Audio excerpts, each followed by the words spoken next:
I don't know how I can explain his face. It somehow kept changing. I think it's because of the lack of sleep. For the monster or for you, kid? I think it's for him. It somehow kept changing. So he's able to morph. Again, it's a lot like the Mimic.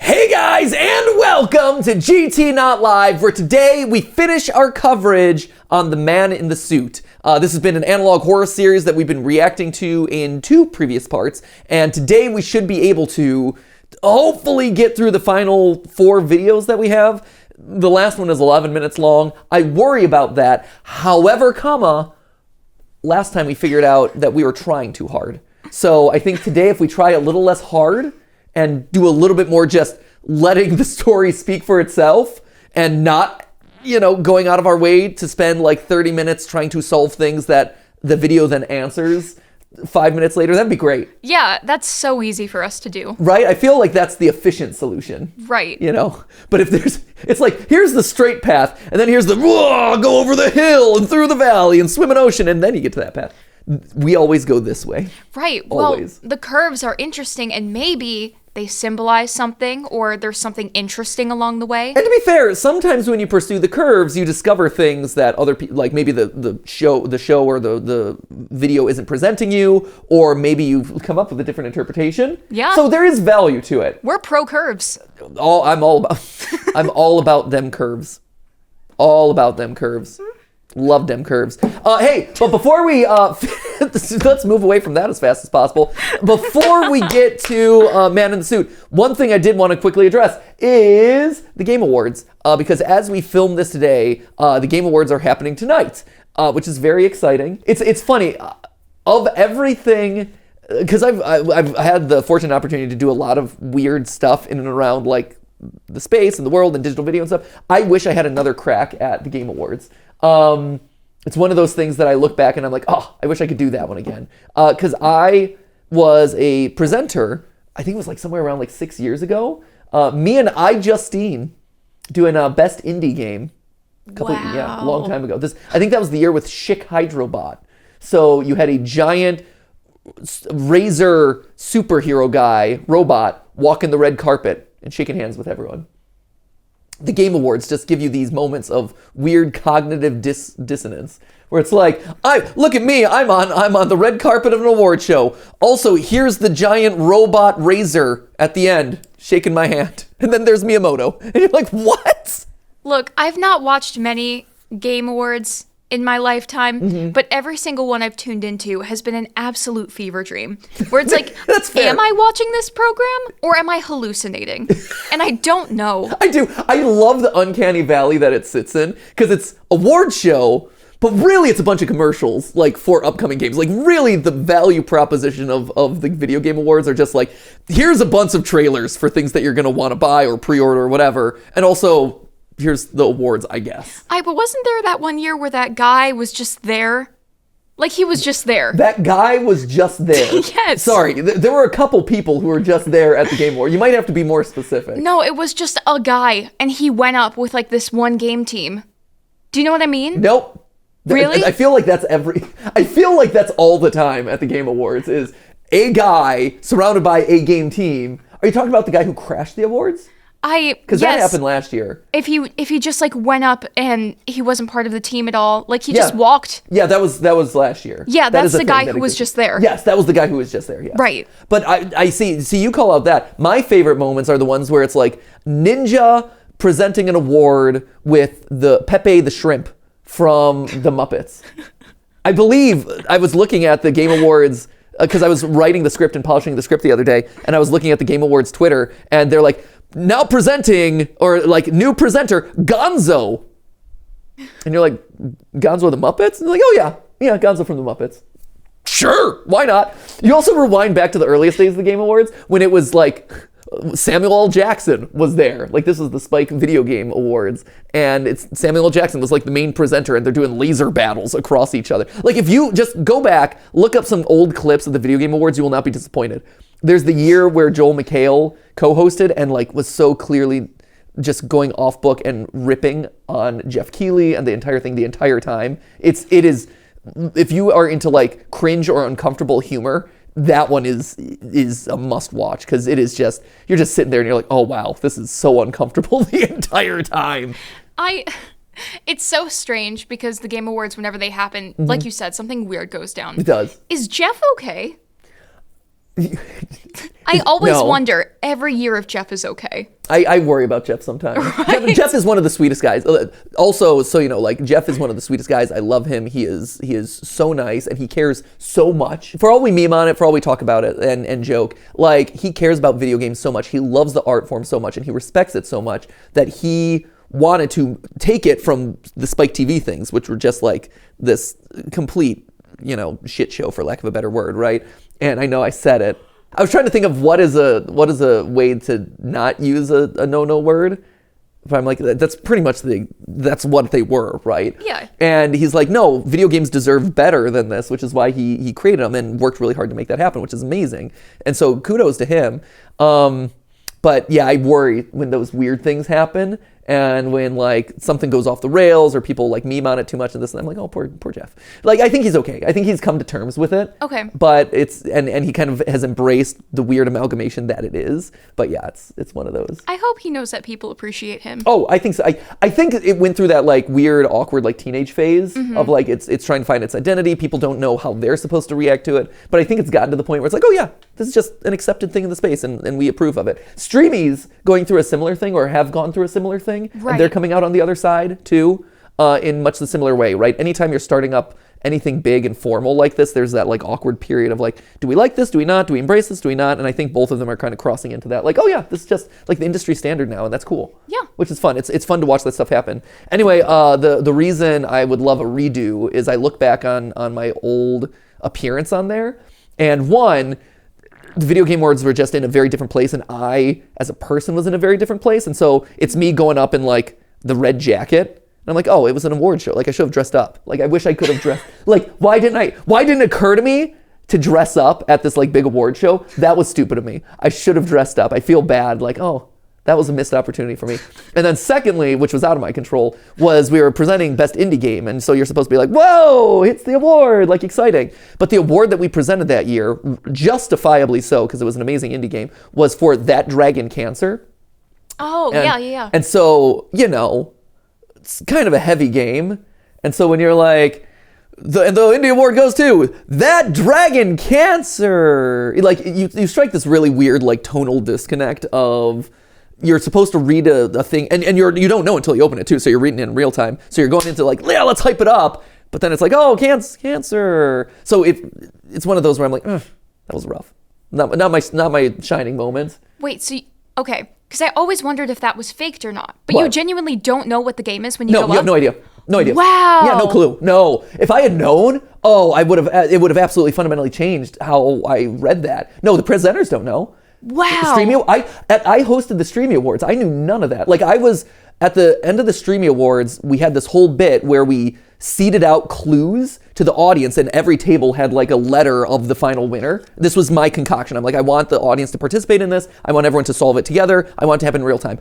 I had no idea what it was actually going to spell. We did rehearsals where it was fake names. Like, we did like Mr. Beast or whatever, but it was all fake. Just for rehearsal purposes to see how the flow would go. But in the moment, I had no idea. So I was solving it alongside everyone else.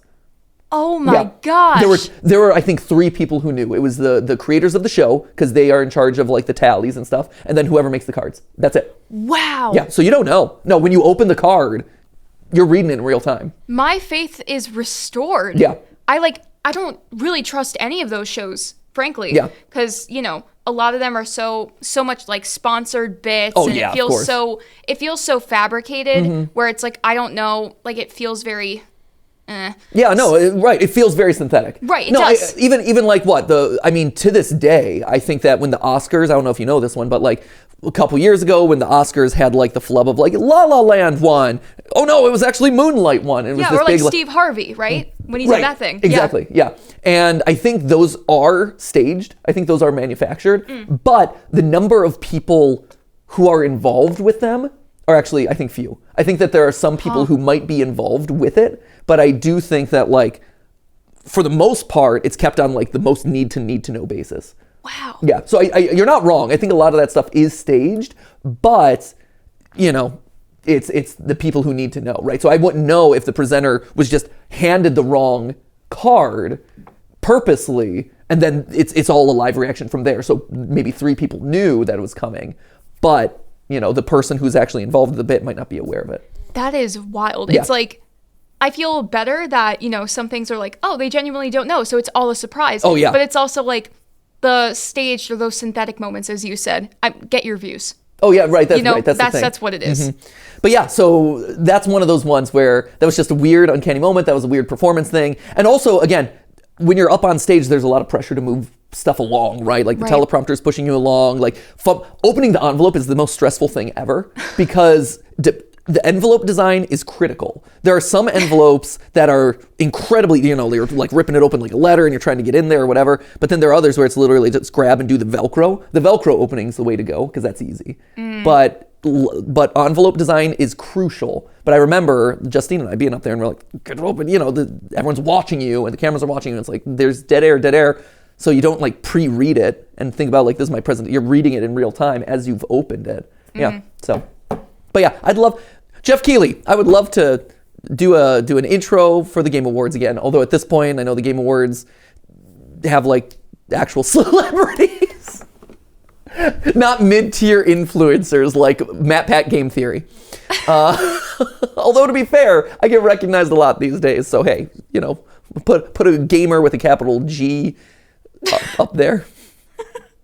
Hey, let's do, speaking of capital G's, let's talk about Godzilla, shall we? Nice! Yeah! Woo! Got him. Talking about capital G's, let's talk about Godzilla.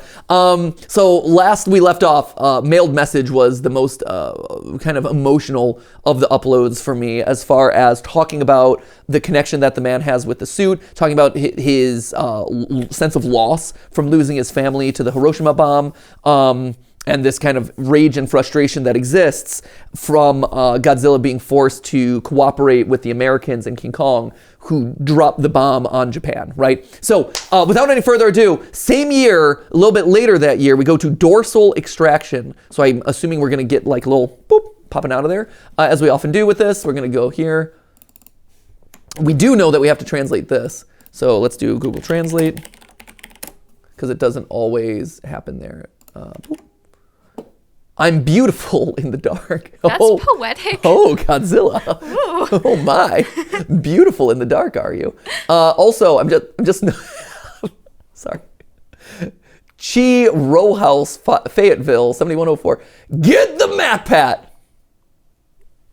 Okay. The. See? Jeff Keighley, the MatPat. You could have the MatPat up there. I could present an award alongside Gonzo. You could. That could be me. Which MatPat is going? I'm like the Ohio State University.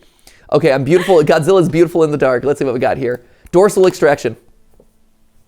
I recently got 2 sets of mail. They were shabby, but they came from Toho. They didn't look professional. Okay, well then. Let's judge them. They looked sloppy. Oh, well, clearly. It's what happens when you're a Godzilla monster trying to write a letter. One was how nobody at Toho mailed me the weird package, even though the mailing address was from there. By the way, that weird package wasn't us. Sorry. Second was that I was fired. They must have thought I was telling people this. They were correct. Man, if only I hadn't blasted it all over social media that I was exposing the sins of this company. What was I thinking? Go figure. We saw you posting this on your YouTube channel. Thankfully, I had befriended someone to be a spy and get me photos and tapes of what was happening at Toho. Okay. Nice, getting that deep undercover research. He came here earlier with a tape called, AKA Dorsal Extraction. See? Look, we don't even have to wait for the answer. It's just giving it. Unknowingly, he's like, let's take pity on Matt, Pat, and Ash. Here it is, man. They're like, you know what? Knowingly. Right. I might be unknowingly, but you deserve to be knowingly. We believe in you. Thanks, man. Thanks for carrying some of the effort here. AKA dorsal extraction. All right. So we're going to see... Can I turn this up? Getting some... That was weird. What would that have been? So, at the audio codes, like if they appear in a spectrograph, or if they're the sort of thing that you would put into like a waveform and see like a message appear, they usually have a very specific tonality and a very specific style of sound. This just sounds like a weird audio effect where they're kind of ramping something up. It doesn't sound like it would be a hidden code. It could be, and the reason I paused it to call that out was because I hear a weird ticking like that or a weird repetitive sound like that, and I'm like, I wonder if there's something in there. My gut impulse though is that that's just a sound effect. Audio clues that are either in the spectrogram, the waveform, whatever, those tend to sound very different and very like tinny, very grating to the ears, or have repeated patterns in there that are coding in the message, or a lot of dissonant chords that help you kind of map it out in a waveform. This is not that. I just wanted to call it out as I'm, again, thinking through this, seeing where codes could be hidden, stuff like that. So that's the Toho logo. We will try and get him out of the suit. No, okay, so they are gonna extract him. We are unsure if this is gonna work. Well, so I mean, based on the fact that, he's literally, his skin is fused into this thing, I feel like this is a bad idea. Okay, so what we're seeing is the dorsal or back fins of Godzilla. So we're going to cut him out of the back. I feel like I'm watching Skinamarink all over again, where you just see like these weird faded images, and you're trying to figure out what it is. Is this our scientist? Is this the guy who's going to cut into Godzilla here? Is that what I'm supposed to believe? Kind of looks like it. He's kind of short though, right? Kind of like short, stubby man, right? Am I wrong here? His proportions look slightly off. Yeah, it's a little difficult for me to make out. Here, let's see if we can brighten this up. Could also be a perspective thing. It could be. That's one of the reasons why I kind of want to brighten this one up, because it could be a perspective thing. Oh my gosh, why do I have to sign in every damn time? Here, let's see what this thing is supposed to be. Did not help in the slightest. Let's do exposure maybe. This is not helping at all. I'm surprised. I guess the blacks are just so black. Here, let's do curves. Let's do, no, I don't want to do curves. I want to do, let's do levels. Bring the range over it all. That did not help either. Can I auto it? Great, that didn't help at all either. Would you like me to make it worse? Yeah, thank you. Thank you, auto. Yeah, none of this. Weird. Here, I'm just gonna do this one more time. Gamma it up. Can we get anything out of this? Not really. Damn. It's just so dark. Okay. So yeah, I'm assuming then that this is just our researcher who's about to do some dorsal extraction. It's gonna cut on in. Oh. Get old. I like that sawing into the back of Godzilla sounds like I'm sawing into like some lumber. Just hacking into the lumber. He's built out of wood. Oh, he was very cooperative. Yeah, thanks for taking the buzzsaw to my back. It's fine. I'm totally okay with this.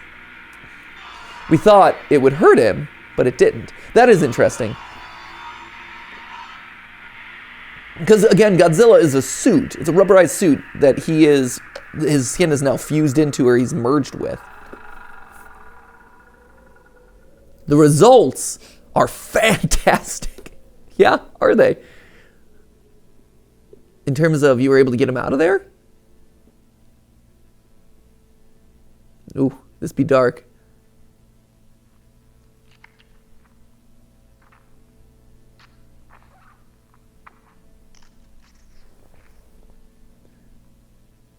Weird.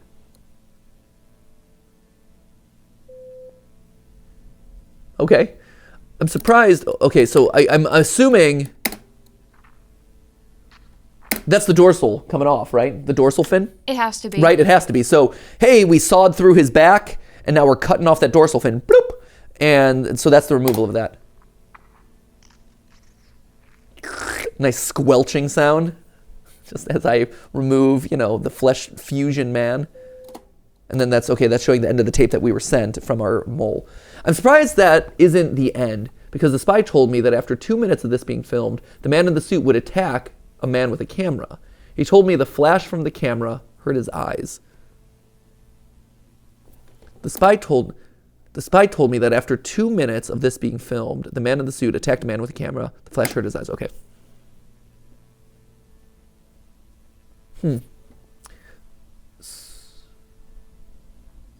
The person took photos while they ran. Yeah! I've got this! Paparazzi, let's go! These are the photos. Oh man, here we go. Another sequence of scary photos. Okay. Foot of the suit. Just kind of stomp it on the ground. Out of focus, blurry. Understandable. I get it.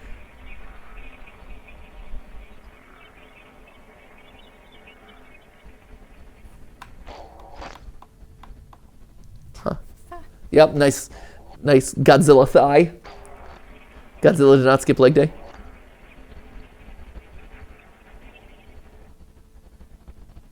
And then is his face splitting open? Also, is this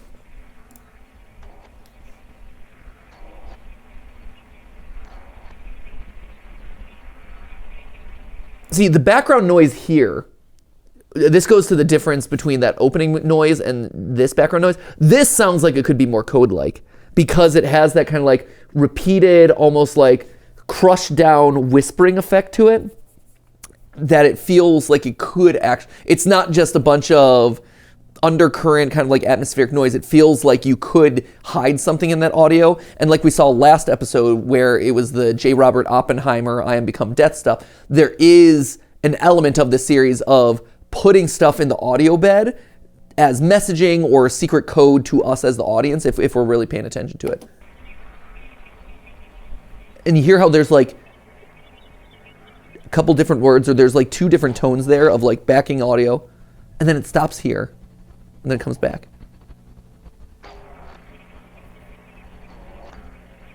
And I'm not sure. It could just be white noise, atmospheric noise, but this one feels slightly more intentional. So this guy, so his dorsal fins were removed, which presumably allowed us to get out or remove the man in the suit. So now he's the man out of the suit, maybe. But it seems like Godzilla's still going, right? He's still going strong. Unless this is him outside of the suit now. They're saying that we extracted the dorsal fins. The results are fantastic or beautiful or whatever they said. I wonder if this is him outside of the suit.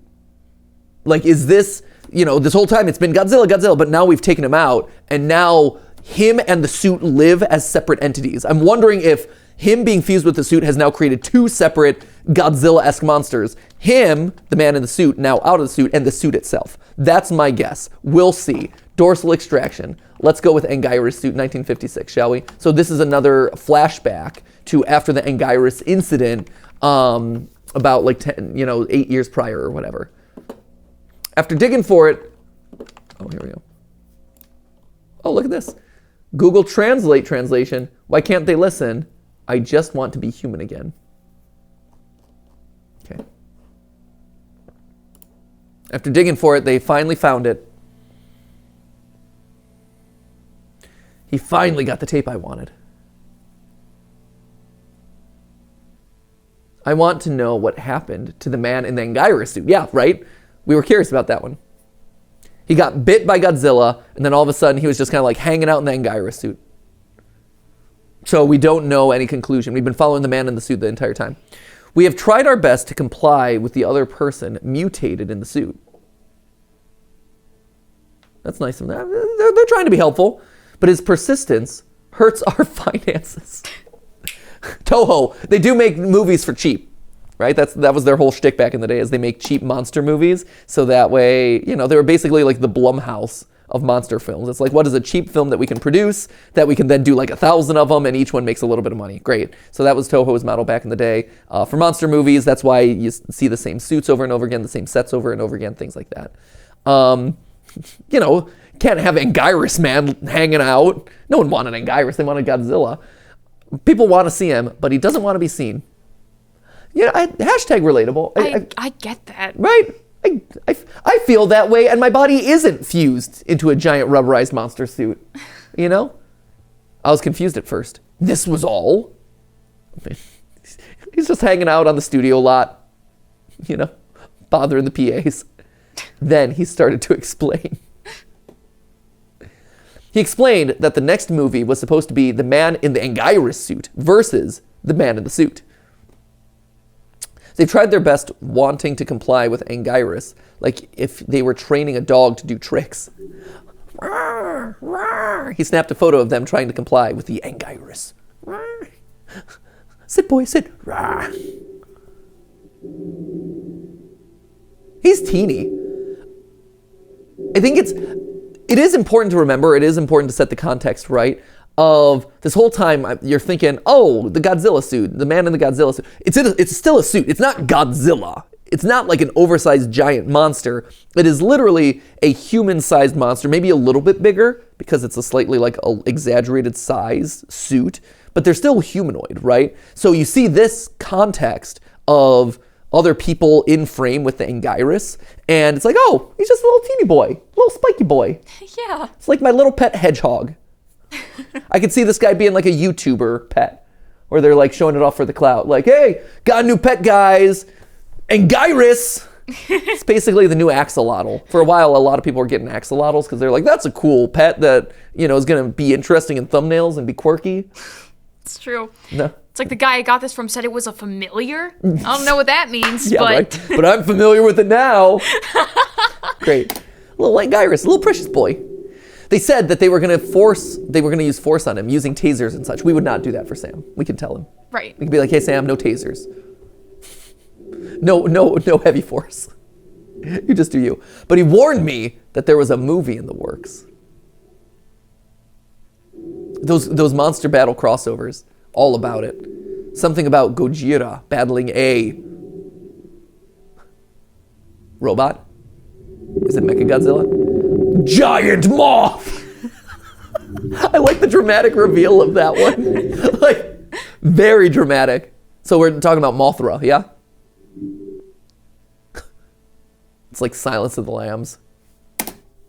That's funny. So they're like, people are done with Angurius. That guy, move on. We don't, that's like C tier battle. I want to see Mecha Man in suit. Ooh. Like when you think about Godzilla iconic monsters, Mothra, absolutely. You have the Hydra, the guy with all the heads, King Rodan. It's not King Rodan. What is it? Oh, it is Rodan. Yeah, got him. That's not that monster I was thinking about. Rodan. Who am I thinking of? Shoot. Come on. Ghidorah. Is that who I'm thinking of? It's Ghidorah. There it is, King Ghidorah. There it is. Rodan is the bird. Ghidorah is the multi-headed monster who's like king of the monsters, even though it's Godzilla's king of the monsters, right? That's what I was thinking of. So when you think of iconic Godzilla villains and suits, I'm excited to see appear in this. I think Mothra, which it looks like we're getting to. I think Ghidorah, which is pretty iconic. And then obviously, eventually, you have to get to Mechagodzilla. I'm hyped for that day when suddenly it's the man in the Mechagodzilla costume, or it all becomes a commentary about how humans are being replaced by robots. So no, really, but like if you think about the themes of this series, you know, Godzilla's like, I am the atomic monster, but you're forcing me to participate with the Americans who dropped the bomb. So you're invalidating me as an atomic monster. What's the other side of this story is the human element of all of this. There's a human connection between the man and the monster in this. If all of a sudden you introduce Mecha Godzilla into this, it actually shows this like changing of the guard, or it's symbolic of like, hey, this man with his struggles, with his personal demons, with his family, all of this stuff that he's been dealing with, but still participating in the movies and this and that, he's being swapped out for the next generation, which is the robot who doesn't come bagged down or weighed down with all of that stuff.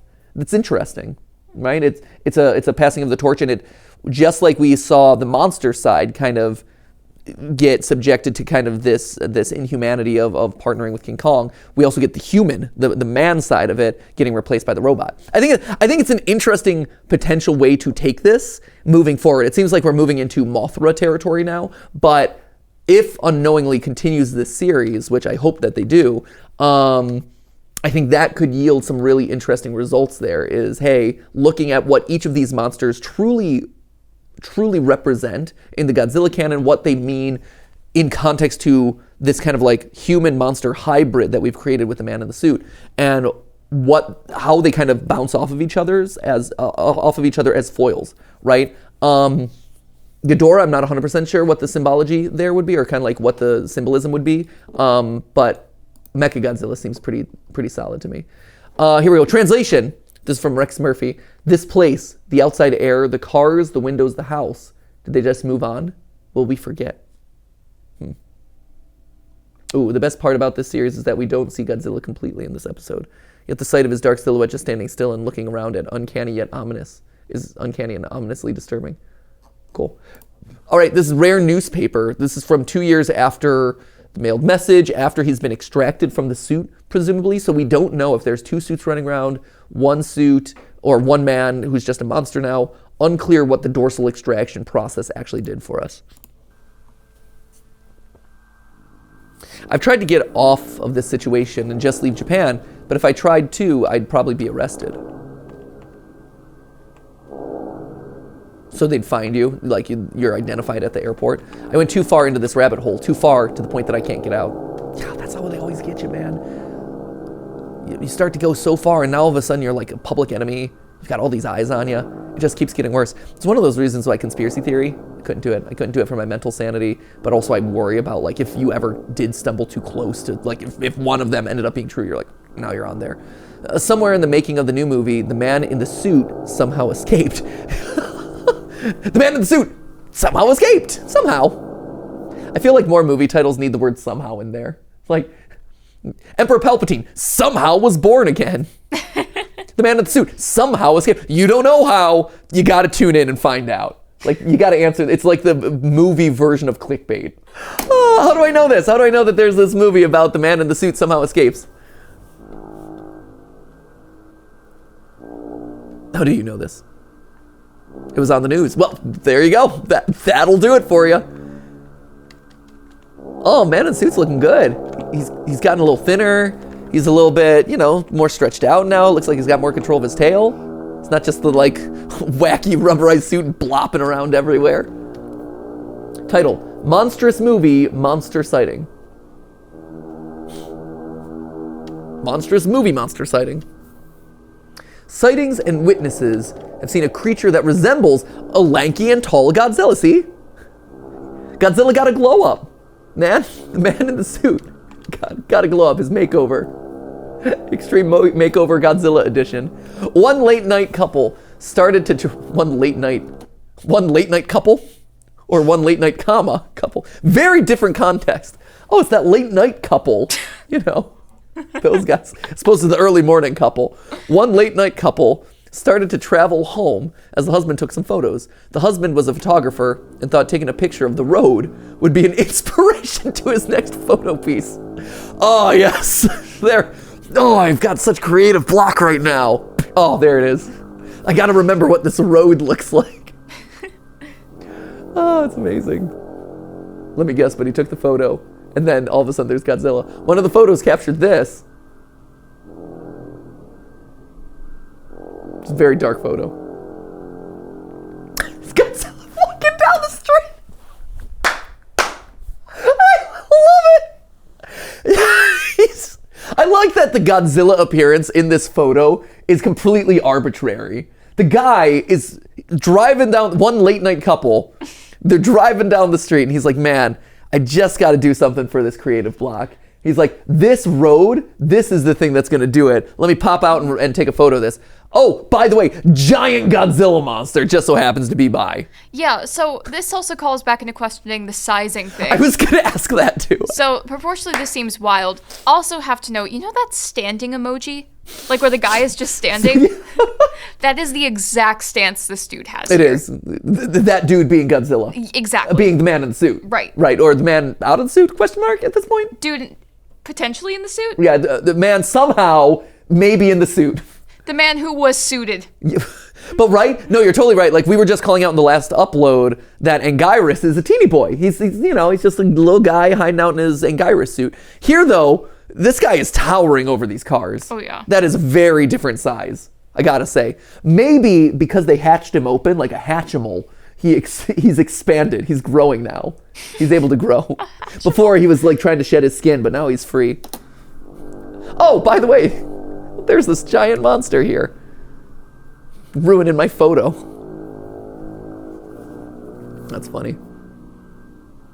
Around later that night, a boy would see a silhouette of this mysterious beast. Thinking it was Godzilla, understandably so, he stormed out. Is it not? Thinking it was Godzilla, he stormed outside with a camera trying to take a photo of it. I mean, it's about as close to Godzilla as you're getting. TBH. Okay, he took a photo of it. This was that photo. These were the photos he was able to take. I love the dramatic reveals of these photos, just by the way. It's pretty darn Godzilla-like. So, and he does have his dorsal fins. So I'm assuming what this is telling us, right? What these photos are telling us is that when they extracted the dorsal fins, this is what came out. He's no longer in the suit, he's the man out of the suit, right? Yes? I think that's what we're going for. I'm a little bit confused, because this looks normal, but the dorsal extraction, unless they're like replicating him or cloning him in some way, I'm still assuming that there's one Godzilla here, and this is just him in his final form. Again, he's kind of like a mold. If you think about like plastic injection molding, where you inject plastic into a mold and then you pop open the mold and that's the thing that comes out, and you can do that a bunch of times. I'm wondering if they can do this with Godzilla now, where you have this radioactive suit, you inject a person into it, that person eventually like fills it out, and then you pop open the mold, the suit, and the Godzilla humanoid monster pops out, and you can do that maybe multiple times. We've tried to interview the kid, asking him what he had seen and to draw a picture of the creature. He literally took the photos for you, man. Why do you need him to draw a picture? He's got the photo evidence. I don't think the kid's drawing is going to do a significant job better than that. Just call it, I've seen the film with my dad. I know what Godzilla would look like, said the kid. Yeah, duh. Come on, guys. I know Godzilla. I mean, to be fair, like they said, he's taller and lankier and leaner, like a human version, minus the rubberized suit. The thing I saw outside on the street wasn't Godzilla. Okay, so it is trying to differentiate it for us. Like, hey, Godzilla is this one thing, the man is this other, or a copy.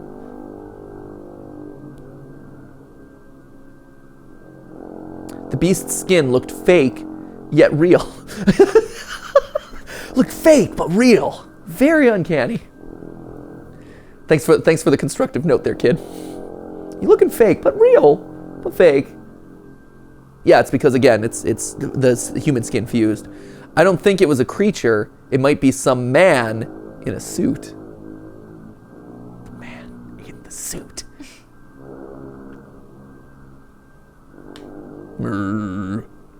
I don't know how I can explain his face. It somehow kept changing. I think it's because of the lack of sleep. For the monster or for you, kid? I think it's for him. It somehow kept changing. So he's able to morph. Again, it's a lot like the mimic. But I do remember one of his faces. He quickly drew a drawing of it. Uh-oh.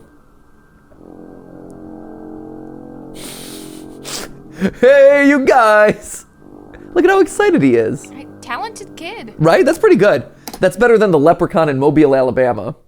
So it is. It's this very humanoid mix of Godzilla and man. I also love that he's got the like classic analog horror eyes. Toho got wind of this fast, explaining that this was a promotion for their new movie. It's like the Barbie movie where they have everyone dressed like Barbie and paint everything pink. Oh yeah, we just dressed everyone up like Godzilla, it's fine. Give them to walk the streets at night. Totally cool, not creepy at all. Nothing to see here, friends. Somehow they were able to stop any more copies of the story from printing again. But we found it in the rare newspaper.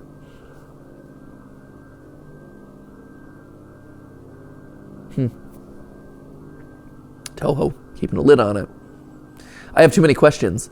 What was he even doing outside? How did he even escape? Were Toho able to catch him? It seems like probably. We'll find out though. So he's on the loose. These look like prompts for film theory. These are questions that we need to answer. Thanks for writing the intro for us, unknowingly. So today we're going to explore 3 main questions. Oh, hello, Mothra. Oh, he's got a little... Hold up. He's got like teeniest little evil skeleton head. Right? Yeah. Doesn't it look like that? It does. I don't know if that's intentional or not, or if that's just a part of like the moth, but the way it looks to me, it's like, I'm staring. I've got a teeny head on a giant body. This is like his giant mech suit. And it's like, I'm the one in charge this whole time. Amazing. Here, real quick, let's see what we have down in the comments. So this place, the outside air, the cars, the windows, the house. Did they just move on? Will we forget? Okay, so this is Godzilla come to terms. Or the man in the suit, right? Coming to terms with the fact that like the world post World War II, the world post the bombing, you know, he's been caught in this suit. And so now he's starting to kind of get exposed to or experience the real world again. And he's having to come to terms with it. And this idea of life moving on and should it, you know, how do you recover from tragedy like that? How do you move past such an important moment and such a massive loss of life, you know, and so as the man in the suit is literally the memorial to that, right? He is the embodiment of what was created out of that atomic bomb, and so him going out and reconnecting with the world after being stuck in the suit for so long, him reconnecting with modern society, it's this weird disconnect, and it's that dissonance of like, hey, something bad happened and you guys have moved on, but like, should you have? Is that important?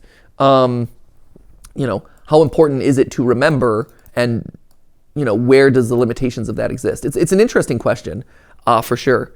He's gotten bigger to the point that he's larger than a car. So Doomslayer's calling out the same thing that we were, which is the sizing does seem to be different. And I do wonder if being out of the suit allows him to grow. If he gets to Godzilla's normal size and gains his atomic breath, this is going to be the best Godzilla analog horror series on YouTube. Oh, it's amazing. The best part about the series is that we don't see Godzilla. We talked about that. Story so far, in my opinion, the main character is a Toho worker who got fired or quit after the King Kong incident. He ends up hiring a spy to get information about what's going on with the man in the suit. The man in the suit's a Japanese man who's been killed in Hiroshima, whose family's been killed. He started to work as Toho as an actor, working in the suit. I mean, this is accurate. But he's still conscious, having feelings. He bites angurius, infecting him with radiation, turning him into what he is. He goes on to kill Kong because that's an American, but he starts to mutate, almost like Shin Godzilla, into a different life form. He starts to want to get out of the suit. By the time they get him out, the flesh, bones, and skin have become Godzilla. He's Godzilla now, and nothing would change that. He somehow escaped and could have stayed escaped or recaptured. Either way, we're going to find out. And he's going to fight Mothra, which is exciting. Woo. Do we have time for the last one, or is this like... I think we got to finish it. We've got some time. I think we got to finish it. Let's finish this up. We're there. Let's do it. The finale of, I guess, maybe potentially season 1 of The Man in the Suit. This is the Mothra. This is 3 weeks ago. Okay, so relatively recent. We caught back up, Ash. Woo! Look at us. We're getting through it. I'm so proud. I'm so proud of us too. All right, we got a short translation here, and the top comments are not telling us what it is. So it looks like a job for the tryhards. Reborn. Excellent. So 1964. So again, same year as unsuited Godzilla wandering through the streets.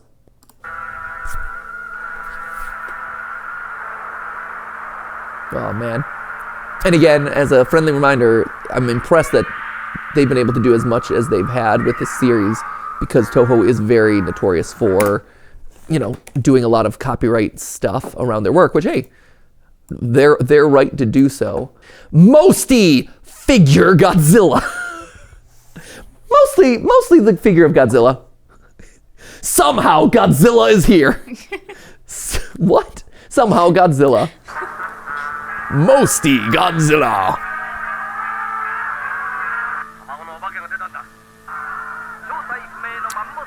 Is that a Mothra's cocoon?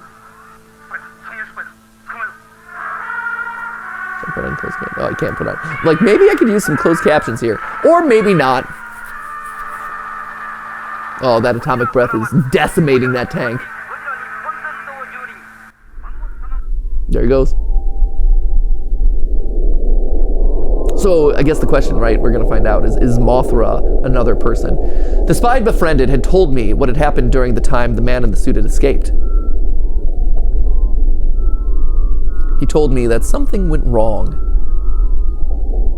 Yeah, usually you don't want your giant humanoid kaiju monster to escape. Like, that's usually a no-no.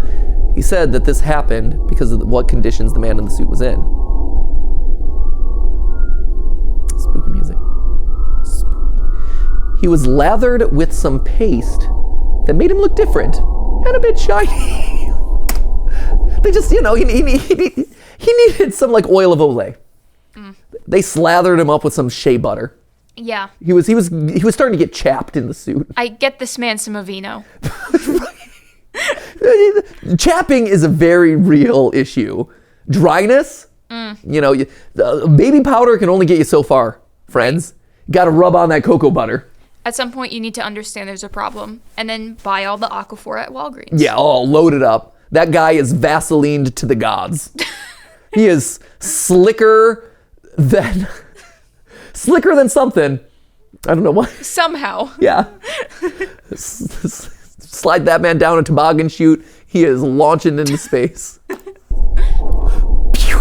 He had to wear a glossy type of contact so they could hide his bloodshot eyes. He's just like, I'm overworked, guys. I'm so over this. He was forced to withstand high wind. Oh, and if he's all slimy and glossy, that dust is just getting all caught up in those crevices. That's no bueno. He was dragged around. Oh, poor man in the suit. He's gonna get like scrapes and rashes off of that. No one wants that. He was treated like a circus animal. Oh. It is interesting how it changes the content, knowing that it's like an actual person and that the person in the suit are one. The fact that it changed, like, you would think normally, like, oh yeah, it's just part of the job, you know, him flopping around in his suit, this and that. But if all of a sudden those same stunts are being performed by an actual creature, you're like, oh, that does suck. During production, instead of the man in the suit fighting another man in a monster suit, it would be replaced by a puppet. Oh, the puppet. Are you laughing because the puppet is a FNAF thing? Yes. Yeah. It's a very different type of puppet. It is. Wouldn't that be amazing if the marionette... Charlie? That's you? Give gifts, give life! The man in the suit saw Masura, the puppet moth, as a living being. He thought someone was inside the puppet because of how lifelike it acted. No, they just went to college for puppeteering. They're all in their like black suits. They take this as the highest form of compliment that they could have. Toho thought it was a very smart tactic until they realized they had a problem. Uh-oh. Does he bond with the moth? Does he start riding the moth? Ride the puppet? Someone needed to be in one of the larva suits. Oh no. Where are we going with this one? It's like a metapod. One female actor thought it was a good idea because of how much security they had, so agreed to be in one of the shots being inside the larva suits. I could see this going like 3 different ways. Make your bets down in the comments below. Do you have a prediction? I'm interested to hear yours. I mean, I could see this going 3 different ways. The one I'm going to place my bet on is it does. I don't know if you've ever seen. There's one of the horror movies where they take the person in their sleeping bag and like smack it around everywhere. And so I'm thinking that this woman in the cocoon suit is gonna get smacked around like a person in a sleeping bag, and they're gonna just like be smushed to death. Okay, so that's one. That's one. Option 2 is the man in the suit like spoons it, and they start bonding. Spoons it. Spoons it. Yep. Little cuddle, like a body pillow. Body pillow. Godzilla giving it a big old hug. Okay. Option 3 is eating it. Like, ooh, tasty. Like a whole meal or a chomp? I think you roast it with your atomic breath, and then you munch on it like a corn cob. It's like his equivalent of caviar. Yeah, exactly. Yeah. Like that sort of thing. Those are the 3. Those are the only 3 options that can exist here. Only 3. It was originally her first day on the job and invited her parents to see her act. Hey, Mom and Dad, look at what you paid for my college tuition. Oh, great, daughter. I'm so proud of you. All that money spent. Meanwhile, the puppeteers are doing their masura. Flying away. Her parents didn't care about what character she was in the movie. They were happy that she was even included. It's an honor just to get nominated. Truth. She's like, and now I'm a larva that's happy. Now I'm a larva that's sad. Now I'm a larva that's commenting on the scene. Sadly, the amount of security isn't going to help her out of the trap that she put herself in. Thank you, narrator, after the fact. This just in. No amount of security in the world was going to help her. In one of the scenes they were filming, the man in the suit snapped. Like this. It's hard to snap when you have those little reptilian fingers. What are you doing? Going after the Masura puppet, biting into it. After realizing that the moth was a puppet, he would go ballistic and charged after the woman in the larva suit. Oh, there she is. How's she fit into this? Accurate recreation. Dramatic recreation. Oh, here we go. He's gonna give a big old chomp. The man in the suit charged forward against the other suit. Sleeping bag smash! The larva suit had plenty of headroom for her to duck down, but that won't stop the man from charging deeper. Charging deeper. Chomping deeper? Headbutting deeper? While her head gets bitten, her parents see everything. Oh no! Oh, that would suck. Oh, that's terrible. Oh, they're her parents. No way! Her parents are so famous. They're the man and the woman from the restroom signs? Whoa! They gotta be making bank. No wonder this girl in the larva suit, the woman in the larva suit, had such pressure to perform. Yeah. In her performing arts degree. Because her parents are like they are the it people. I mean, they are the most prolific of prolific. Right? They are the prototypical male and female, here's the bathroom. Wow. So that's what they did. Where are they now? Here's where they are now. After they were stars, little pop-up video giving you the factoids about their lives after the fact. They tried to intervene. Don't do it. Oh no, they're gonna get bit too. You gonna get bit? Or did they all fuse together?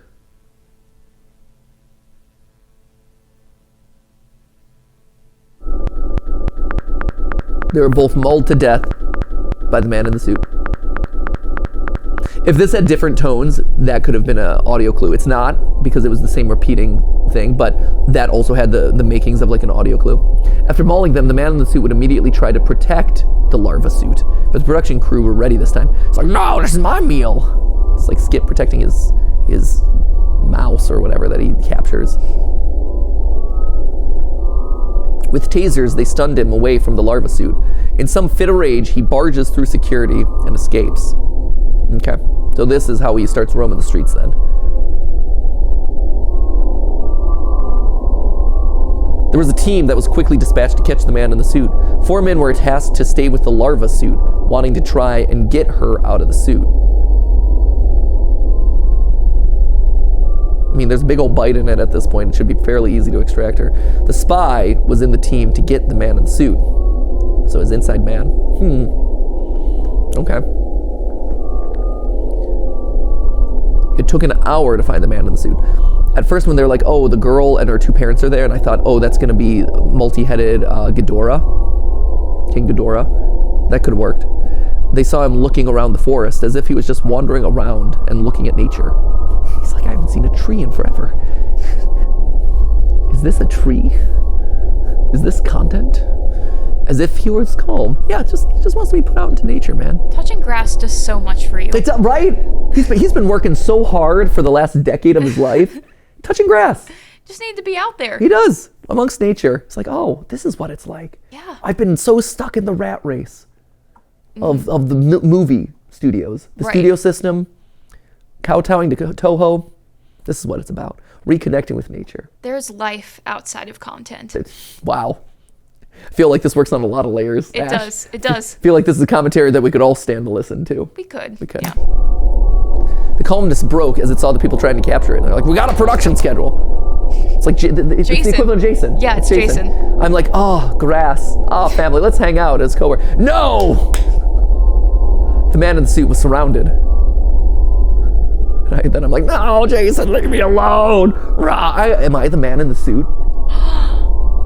Wow. It was me the whole time. It would start to shake violently. The suit? He twitched as a sudden sound, as if he was vibrating. Ooh. Okay.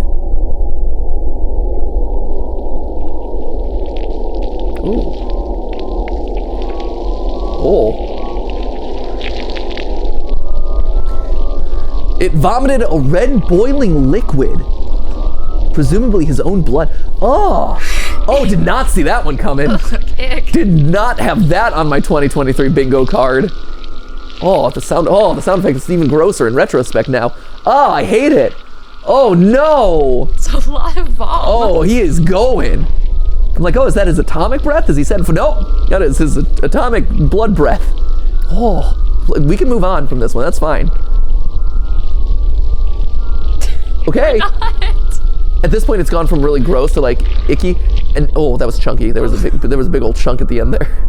Ugh, the clot. Yeah, it was probably a last resort the creature had, but somehow they had a hold of the beast and took it back.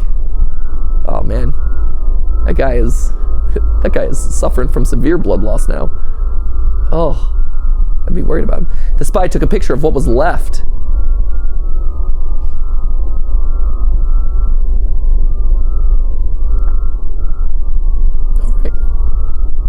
Pool of blood. Okay, cool.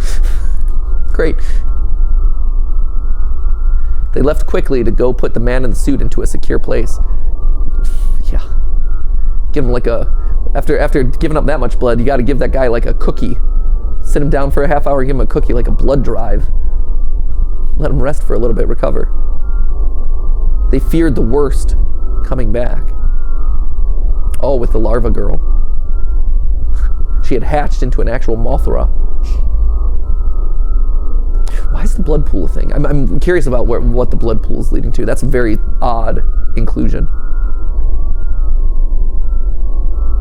This is what they expected. I like this recurring motif that the series does of whenever they're revealing a monster or kind of adding a new character to it, it's the white. Like, this is what they expected. This is what they got. Yes, this is what they expected. What is that supposed to, like, is that her as a tangle inside there? Is that just like the suit? This is what they found. Literally a woman with her head bit off. Just.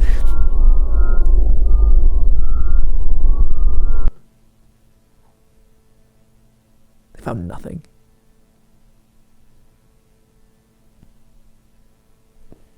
That's what they found.